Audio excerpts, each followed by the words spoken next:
Next thing we discussed in the previous video about the CCNA Security, what exactly it deals with. Now the next thing we need to know about CCNA Security exam. The current code at the time of recording is 210.260, and that can change slightly in the future. And CCNA Security mainly focuses on validating the skills of an engineer who is working in a network, who is also providing the security in your network. So his job is mainly to identify some possible threats in the network, and also develop some secure network infrastructure so that your network is properly secured with the proper security designs, and also identify some vulnerabilities, and then probably mitigate those by implementing some security features generally enabled on any of the Cisco devices. So again, this course will actually lay good foundation knowledge for any network security specialist engineers or security engineers, security administrators, or network security support engineers. So even this is the first step if you are planning for any Cisco certifications in the future, maybe CCNP or CCI level. This is going to be the a first step. You need to understand not only Cisco specific, even if you want to make a strong specialization on a security domain, maybe you want to develop a good foundation knowledge on understanding some of the vulnerabilities, and probably implementing some security features specific to Cisco or any other tracks if you're planning in the future. Probably this is going to be a very good foundation. Now the basic prerequisite knowledge, at this point of time, I expect you to know a very good understanding at CCNA routing switching level, like good knowledge on how the switches behave, what is spanning tree, and how it works. Of course, some other features like VLANs, trunking, or it can be some routing features like routing protocols, authentic routing protocols, enabling RAP, EHRP, OSPF, static routing, default routing, and of course some basic ACLs and NAT configurations, what generally you have covered in the CCNA routing switching.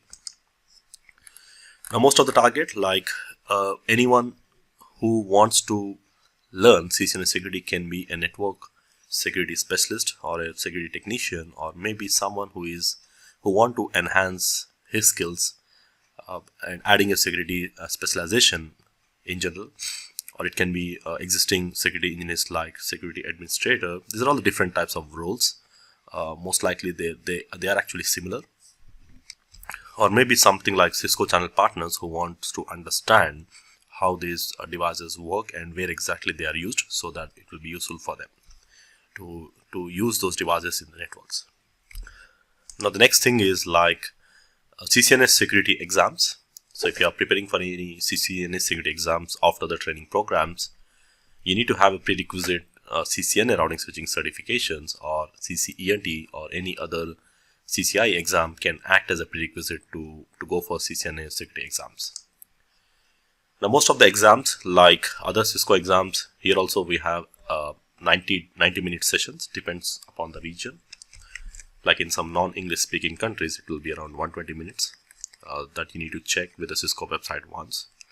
And the current code is 210.260, IINS version 3.0, we call it as. And somewhere around 60 to 70 questions. And most of the questions will be either single choice, multiple choice, drag and drop simulations. You can actually see this if you just go and search in the Google for CCNA exam demo. You'll find a flash file. Probably it will download this flash file, and you can play that if you have an Adobe Flash install. I'm not sure whether I have, so let me install that quickly. So you can actually use the second link instead of downloading this flash file. You can see if I move on to the next link, it's open up. Let me just play this. You can see these are single choice questions. You have to select any one question from the given options. Now the next thing is multiple choice questions, where you will be given option of 2 or 3. You have to select the correct answers, and you can just select whatever the correct answers. You can see it says 3, and then you say continue. Drag and drop is you need to drag and drop the options in the correct boxes depending upon whatever the options he has given to you. And the next thing, fill in the blanks, slightly rare in the exams. And simulations are like, these are like the practicals you'll be expert in the exams. So you'll be given a scenario, read that scenario, and completely you need to understand the scenario. And based on that, you will be given like there are some set of configurations are done already, and your job is to configure the device.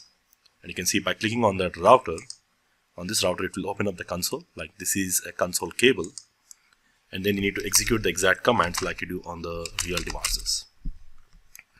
So again, it can be a NAT question or it can be any other questions. And testlet are like, you'll be given a scenario, you need to read and understand the complete scenario, and based on the scenario you'll be given a set of 3 to 4 questions.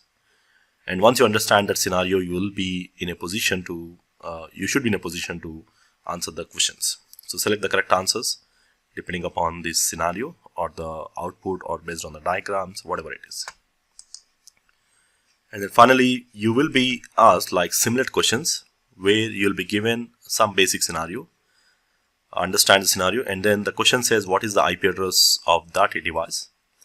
Let's say the question is, now you need to go to the interface, then you like what is the ACL assigned on E0/0 interface. So to find that, you need to go to the interface, and then you need to say show run or show run interface.